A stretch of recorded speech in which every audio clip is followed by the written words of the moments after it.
April 30వ తారీఖు అక్షయ తృతీయ బుధవారము రోహిణీ నక్షత్రం అయింది. చాలా విశేషమైనటువంటి రోజు. ఆ రోజున ఎవరైతే ఏ దాన ధర్మములు కానీ ఏ పుణ్య కార్యక్రమాలు కానీ చేస్తారో అవన్నీ కూడా కోటి రెట్లు ఫలితాన్ని ఇస్తాయి, అక్షయం అవుతాయి. అందుకే దానికి అక్షయ తృతీయ అని పేరు. అందుకే కొంతమంది చాలా మంది ఏం చేస్తుంటారంటే బంగారం కొనుక్కుంటే అది కోటి రెట్లు అవుతుంది, అక్షయం అవుతుందనే ఆశతో కొనుక్కుంటూ ఉంటారు.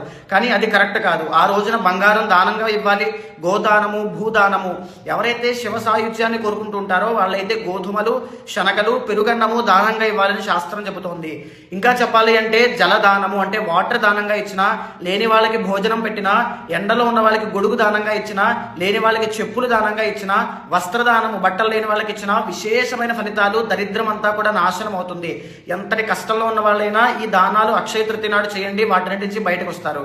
ఫైనాన్షియల్ ప్రాబ్లమ్స్ ఉన్నాయి, వాటి నుంచి బయటికి రావాలని కోరుకునే వాళ్ళు తప్పకుండా ఆ రోజున మహాలక్ష్మి మాతకి మామిడి పళ్ళ రసంతోనూ, ఆవు పాలతోనూ, తేనెతోనూ